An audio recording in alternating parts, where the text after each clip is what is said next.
Good morning class. हम कर रहे थे अपना चैप्टर नंबर 15 साइंस का, जिसका नाम था द मून। तो बच्चे, हमने सरफेस ऑफ द मून के बारे में, मून के फेजेस के बारे में, ग्रेविटी के बारे में, मून की टाइड्स के बारे में पढ़ लिया था। आज हम पढ़ेंगे एक्लिप्स की। एक्लिप्स क्या होता है?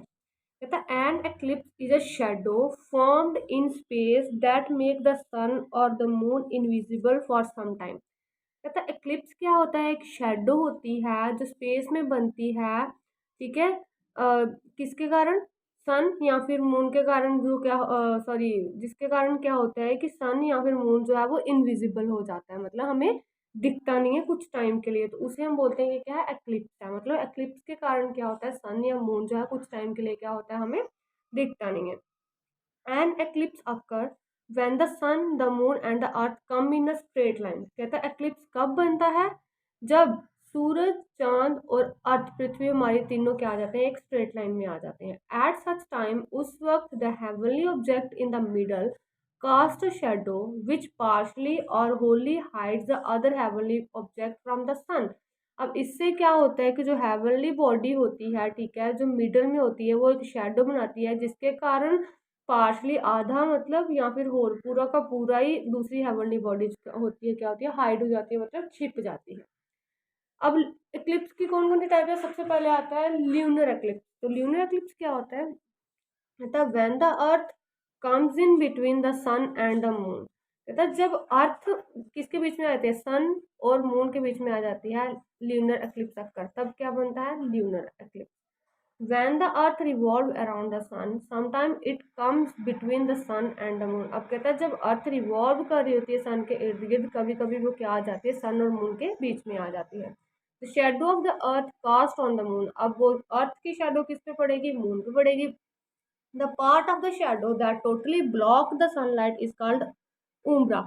अब कहते हैं कि वो पार्ट शेडो का जो टोटली ब्लॉक कर देता है किसको? सनलाइट को, उसे हम बोलते हैं कि वो क्या है भाई? उम्ब्रा है। The other part that block only a part of sunlight. अब बाकी वाला पार्ट जो किसको ब्लॉक करेगा? सनलाइट को ब्लॉक करेगा, उसको हम बोलेंगे पेनुम्ब्रा, ठीक है। अब आता है lunar eclipse can be total और पार्शियल। अब कहता है ल्यूनर एक्लिप्स क्या होता है? हो सकता है ये टोटल हो या पार्शियल, आधा हो। When the moon is completely in the dark shadow. जब मून किस में आ जाएगा? पूरा का पूरा डार्क शेडो में आ जाएगा अर्थ की, तब हम उसे बोलेंगे क्या है? Total lunar eclipse. When moon is only partially hidden by the shadow of the अर्थ। जब क्या होगा? सिर्फ मून जो है पार्शली हाइड होगा, ये किससे? अर्थ की शेडो से, उसे हम बोलेंगे पार्शियल ल्यूनर एक्लिप्स, ठीक है। देन आता है सोलर एक्लिप्स। कि सोलर एक्लिप्स क्या होता है? कहता है when the moon comes in between the sun and the earth. कहता है जब मून किस किस के बीच में आएगा? सन और अर्थ के बीच में आ जाएगा, सोलर एक्लिप्स अक्कर, तब क्या बनता है? सोलर एक्लिप्स बनता है, ठीक है। पहले अर्थ आ रही थी, ठीक है, मून और सन के बीच में। अब क्या आएगा? मून आएगा सन और अर्थ के बीच में, तो हम उसे सोलर एक्लिप्स बोलेंगे।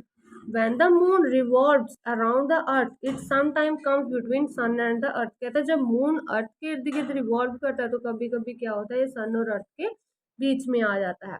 The rays of the sun can not reach the earth. अब क्या होता है कि जो सन की रेज होती हैं वो अर्थ पे नहीं आ पाती।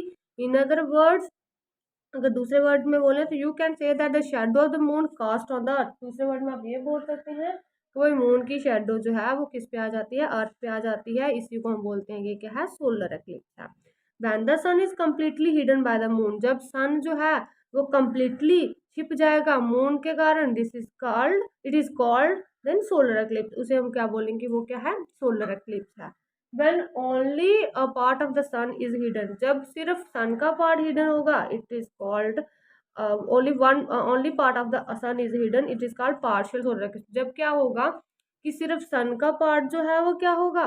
हिडन होगा, छिपा हुआ होगा, उसे हम बोलेंगे क्या है? पार्शियल सोलर एक्लिप्स, ठीक है। देन आता है एक्सपेडिशन टू द मून। कहते the moon is the only heavenly body that human beings have travelled so far. अब कहता है मून ही ऐसी हेवनली बॉडी है जिसपे ह्यूमन बीइंग्स ट्रैवल कर चुके हैं बहुत पहले से। The people who were the first to land on the moon were the 3 American astronauts Neil Armstrong, Edwin Aldrin and Michael Collins. कहते हैं 3 लोग जिन्होंने सबसे पहले मून पे लैंड किया था, मून पे गए थे, वो अमेरिकन एस्ट्रोनॉट थे जिनका नाम था नील आर्मस्ट्रॉन्ग सबसे पहले, दूसरे एडविन एल्ड्रिन और तीसरे माइकल कॉलिन। ठीक है। Neil Armstrong was the first person to step on the moon and was followed by Edwin Aldrin. Michael Collin stayed back in the spacecraft. अब कहते हैं नील आर्मस्ट्रॉन्ग ऐसे पहले थे जिन्होंने क्या किया था, चांद पे अपना पहला कदम रखा था। ठीक है। और उसके बाद एडविन एल्ड्रिन गए, उसके बाद माइकल कॉलिन गए। ठीक है, ये 3 लोग। अब आता है Rakesh Sharma was the first Indian astronaut to fly to space. अब कहता है राकेश शर्मा जो थे ये पहले इंडियन एस्ट्रोनॉट थे जिन्होंने स्पेस में फ्लाई किया था, मतलब चांद पे गए थे। He spent 8 days in space accompanied by 2 Soviet cosmonauts. Kalpana Chawla was the first Indian woman to go to the space। अब कहते हैं कि राकेश शर्मा ने क्या किया था, 8 दिन जो है वो स्पेस में स्पेंड किए थे। ठीक है। और कल्पना चावला ऐसी पहली लेडी थी, वुमेन थी जिन्होंने स्पेस पे क्या किया था, ट्रेवल किया था, मतलब स्पेस पे जो गई थी। देन आता है आर्टिफिशियल सैटेलाइट्स। आर्टिफिशियल सैटेलाइट्स क्या होती है?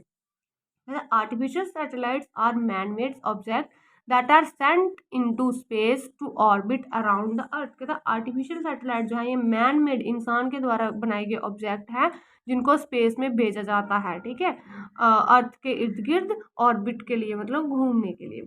The launching of satellite is done with the help of rocket. कहता जो लॉन्च की जाती है सैटेलाइट किसके द्वारा होती है, किसकी मदद से होती है, रॉकेट की मदद से। The first space craft was Sputnik 1, Sputnik first, in which living creature, a dog, was sent for the first time to the space on October 4, 1957।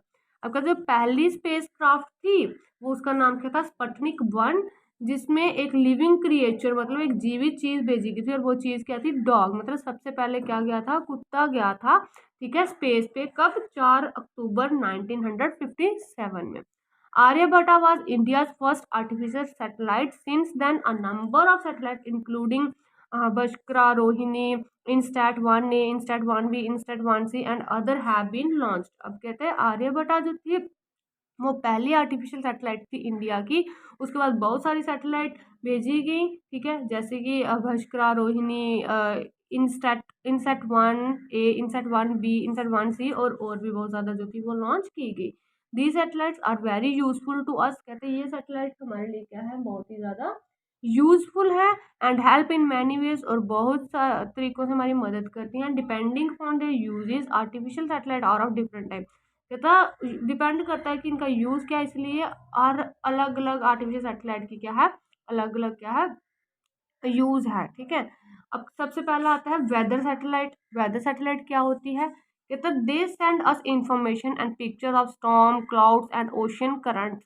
कहते वेदर सैटेलाइट हमारे पास इंफॉर्मेशन और पिक्चर पहुंचाती है स्टॉर्म तूफान की, क्लाउड बादलों की, और ओशन की।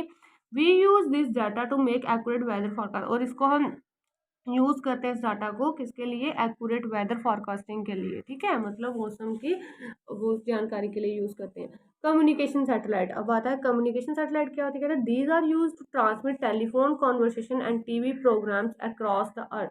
अब कहते हैं इसको हम कम्युनिकेशन सैटेलाइट को हम यूज़ करते हैं टेलीफोन कॉन्वर्सेशन को, टीवी प्रोग्राम्स को अर्थ पे पहुंचाने के लिए, मतलब अर्थ में वो करने के लिए। जो सर्कुलेशन होती है इनकी, ये सब टीवी वगैरह जो होते हैं, टेलीफोन कॉन्फ्रेंस, ये सब कम्युनिकेशन सैटेलाइट के कारण होती हैं। They also help in navigation of ships and aircraft. और ये शिप जो होते हैं हमारे समुद्री जहाज, एयरक्राफ्ट, इनकी भी क्या करती है, इनमें भी हमारी हेल्प करती है। देन आता है साइंस सैटेलाइट। अब साइंस सैटेलाइट क्या कहता है, these collect information about outer space. अब साइंस सैटेलाइट हमारी मदद करती है, इन्फॉर्मेशन कलेक्ट करके हमें देती है आउटर सरफेस की, आउटर स्पेस की। Astronomer study this data to learn more about things in space. अब एस्ट्रोनॉट इस सैटेलाइट की मदद से और ज़्यादा स्टडी करते हैं किसके बारे में, स्पेस के बाहर जो भी है, स्पेस पे जो भी है उनके बारे में। नेविगेशन सैटेलाइट क्या कहता है, these help aircraft, ships etcetera to determine their location. अब ये मदद करती हैं एयरक्राफ्ट, शिप्स में, ठीक है, उनकी लोकेशन डिटरमिन करने के लिए, मतलब लोकेशन जानने के लिए। तो बच्चे इसी के साथ हमारा ये चैप्टर भी कंप्लीट होता है। आई होप आपको समझ आया होगा। Thank you and have a good day.